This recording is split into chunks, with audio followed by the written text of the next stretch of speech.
Good morning. Epic run of swell came to the beach break.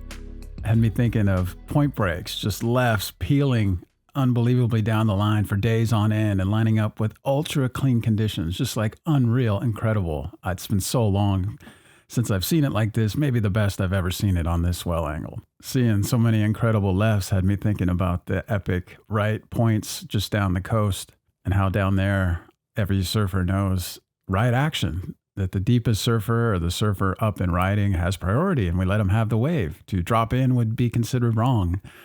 And even say at Mavericks or a place like Pipeline or any sharp reef or hollow dangerous break, dropping in would be life-threatening or could cause somebody to get hurt. And so right action is about taking care of each other and protecting each other.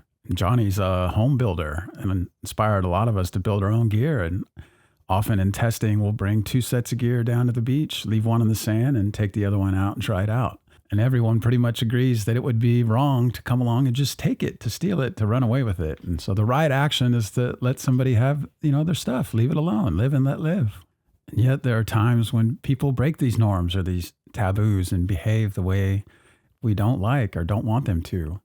A lot of us say, well, give them a beat down, punch them in the face, teach them a lesson. How else are they going to learn? We got to stop this behavior now. And some might have the thought, why? Why are these people behaving this way? Why is this person doing this?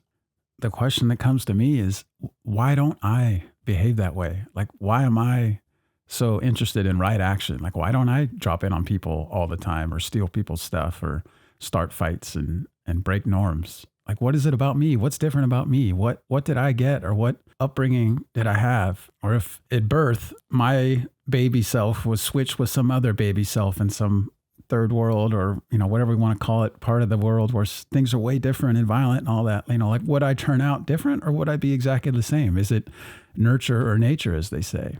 And if someone takes my stuff, calls me a name, drops in dangerously, there's a part of me that gets furious, rage, screams for justice. This is wrong. This person shouldn't do it. And I want to stop them now. What is it about me that I feel that way and behave that way and see justice that way? What is it about you that has you behaving well or good or right? And whatever that is, what if we gave that to everyone? What if everyone had that? What change might that bring about?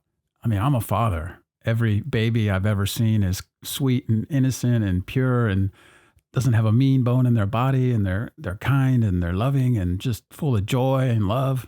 And whatever nurturing or environmental factors allow that baby to hold on to that through adulthood, if that's what makes us great and behave rightly, wouldn't it be a crime to withhold that from everyone? Or if a child doesn't get that and they start behaving badly, wouldn't the crime be what's already happened to them? And then to add insult to injury and blame them for not giving them the love they needed? We fault them for not having that, for not being given that nurturing that they so desperately need? I mean, to me, this seems like the definition of a setup or a trap. Isn't in the legal system, entrapment is illegal for a reason? The nurture and the love and the kindness that I was shown made me and made you behave rightly and kind and just. And given the other babies withholding love, nurturing, beating them down over and over with deprivement and depravement and horrible living conditions, if that's what turned them into what they are and to behave badly, how would more punishment, raining more bullets and bombs and beating them change that? Why aren't we showering them with whatever makes me good and makes you good and kind and just and honest?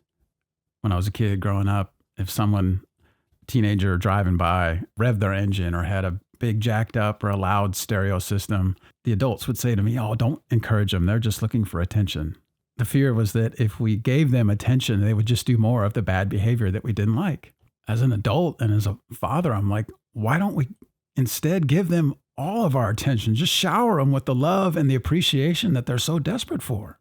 In couples and relationship stuff, they often talk about cup being full or empty, and how can you give love if your love cup or love tank is already empty? Whereas the flip side is true. If our cup is overflowing with love, we have so much to give away that we just shower it on everyone. We give love left, right, and all over the place because we have so much. We're so full. We feel so loved already.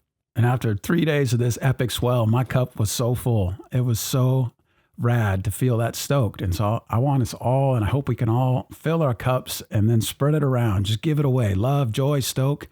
and everyone will benefit and the world will be a better place. So big hug, lots of love. Hope to see you out there.